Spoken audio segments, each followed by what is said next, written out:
Leave it to Formula One to give us a blockbuster headline when it seems like nothing else crazy could possibly happen in this crazy of crazy years, and when virtually everything is resolved. But that's exactly what has happened, as the world champion, Lewis Hamilton, got the Rona and will likely have to sit out at least the next race, the Shakir Grand Prix, and more than likely the final race of the season, which has left the most coveted seat in Formula One wide open for the taking. So in this video we'll talk about that, and also going on to the complete opposite side of things, America and two tracks which we thought may be lost forever, at the very least for 2021, have a little bit of life injected back into them. Let's get into it.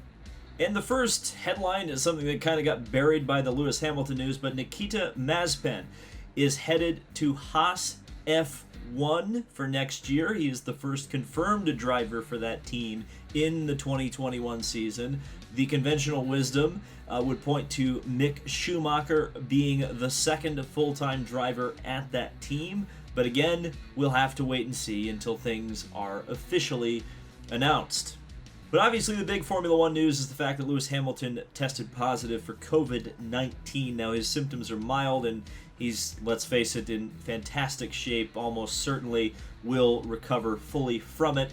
But it means that he's more than likely going to have to sit out the rest of the Formula One season. And like I said, that means the best seat on the Formula One grid is up for grabs. Now, pretty much everybody jumped to three names immediately that could possibly take that seat. They were super sub in Formula One Nico Hülkenberg, Stoffel Van Dorn, who is currently the only Mercedes Formula One test driver or reserve driver to actually retain an FIA super license. Esteban Gutierrez is also a test driver for that team, but currently does not have a super license. And George Russell, who of course is currently a driver for the Williams Formula One team.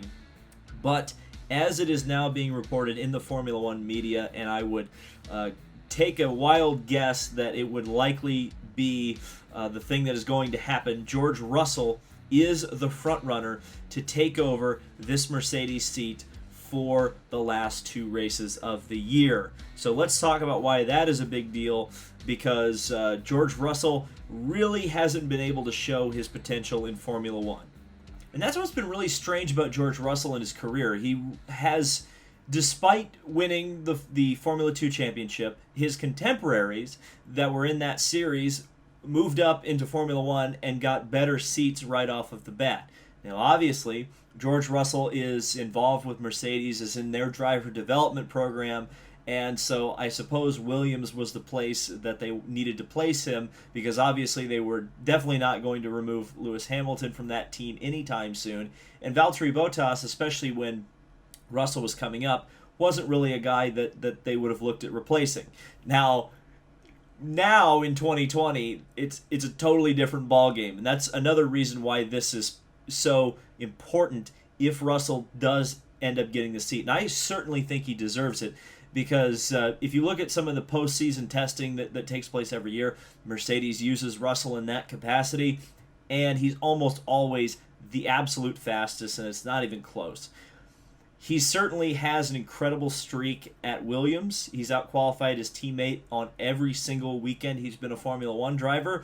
And honestly, if he gets to be a Mercedes driver for the last two races of the season, I think there's a very good chance that he could continue that streak. Now, I'm not a Valtteri Bottas hater by any stretch of the imagination, but I think we need to face facts that Bottas doesn't seem like he's quite ready for prime time, and he may never be in terms of Formula One.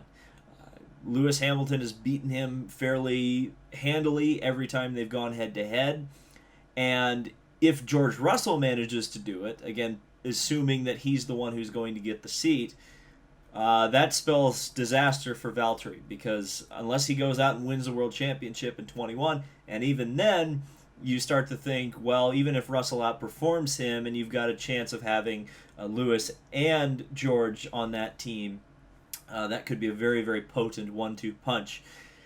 And, man, it's really crazy that again, like I mentioned at the beginning, Formula One has this innate ability to somehow make interesting things happen when nothing interesting is going on. If Lewis Hamilton hadn't got the virus, we would be talking about almost two certain Lewis Hamilton victories. In a lot of ways, eliminating Lewis temporarily from the championship has blown the doors wide open. Who has any idea, or who could have any idea, of a solid guy who is absolutely going to win the next two races? I mean, it's completely up in the air. Now, even if Russell goes out there and performs at Lewis's level, blows the doors off of everybody, and wins both races, that is still going to be more interesting from a storyline perspective than Lewis just going back out there and doing what he does best, which is winning and being the most dominant Formula One driver potentially in history. So ultimately, it's a good thing short term for Formula One that Lewis isn't there for the next two races. Certainly, I think for Lewis, boy, is he lucky that he clinched the championship. Though at the same time, I think to myself, if Valtteri had absolutely no competition from Lewis, would that have ever resulted in a championship? I think that's tough, because he would have had to maximize all of his points. Let's be honest, would he have won? Probably not. My initial thought, by the way, was actually for Stoffel Vandoorne. It wasn't for George Russell. But then my mind went to, why not reward Russell for some loyalty here and get him in a race-winning car for two races? And if this indeed happens as reported, I think it's a great opportunity for George Russell. And I honestly can't wait to see what happens in Formula One, because it's going to be truly unpredictable these next 2 weeks. And we have got to talk about the 2021 ARCA Menard Series schedule, because there are two tracks on there in two dates that are interesting, to say the least, for a couple of reasons. The absolute surface level thing is that Iowa Speedway, which by all accounts is on its last leg, is on the calendar Saturday, July 24th. And even more shocking, and just so thankful and happy to see that this track returns, is the Milwaukee Mile on August 29th. That is a Sunday. These two tracks, again, conventional wisdom would have them on death's door, but at the same time, you have the oldest track currently operating right now. I think the first race at Milwaukee was run in something like 1907, 1908. And then you have the youngest short track, which is Iowa, which is built in around 2006, 2007. 100 years of history apart, but two tracks that I think auto racing in the United States would be much worse without. And also, just conveniently, those two dates would, if this were to ever happen, if Roger Penske ever wanted to give everyone a great big Christmas present, maybe even just for 2022, both of those dates slot into the current IndyCar calendar without moving any races around. All I'm saying. And I think that Iowa's going to be tough, perhaps more tough than Milwaukee would be, because from what I understand, at least for Iowa, there is some outstanding debt there that apparently Roger Penske looked pretty seriously at buying Iowa Speedway. I don't think that's any new news at this point, but again, his team found something that they didn't like there, so the purchase didn't happen. Would they do business with Iowa Speedway again? That's the other thing that I'm kind of scratching my head about.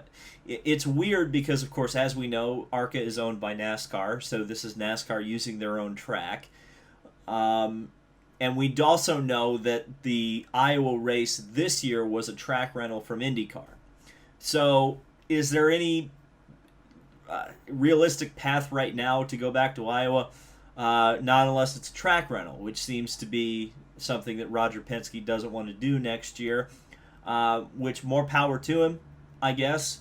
Milwaukee is a little bit different. Apparently there are some outstanding debts from the last couple of times IndyCar ran there, which was promoted by Michael Andretti. They would need a promoter. That's probably the other major hang-up, unless IndyCar was promoting the event itself, which I'm sure Roger Penske and his team would be able to do there. But that's another thing that I always hear people say about, especially Milwaukee, is that it's too close to Road America. And I don't know. The response that Road America gets, let me put it this way: I don't think anybody would choose between Road America and Milwaukee, which is to say, if somebody's going to go to both events, they're going to go to both events. If somebody's not going to go to both events, they're not going to go to both events. I don't think having two races that are on different circuits and 2 hours apart is really going to affect ticket sales one way or another, especially when they're separated on the calendar.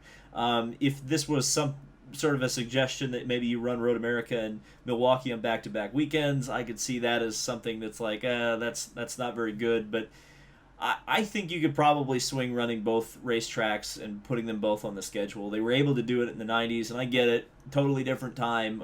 There was more people interested in the sport. But at the same time, I think it's historically and culturally, from an auto racing perspective, important to have big events at Milwaukee. I think short oval track racing is something that should be preserved on the IndyCar calendar, and oval racing to a much larger extent needs to be preserved on the IndyCar calendar. And I think Milwaukee's gotten a bum rap recently, and I think especially this would be the other problem, is that you look at the show, especially this year that was put on at Gateway. They're going to have to get their short oval package kind of worked on before they start adding more tracks, or maybe they can have Firestone bring the Iowa tire, which goes off in like 5 laps, and you get passing that way. I don't know.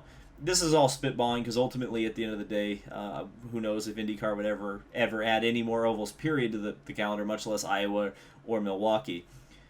I'm happy that both of these events both of these venues are going to get use in 2021.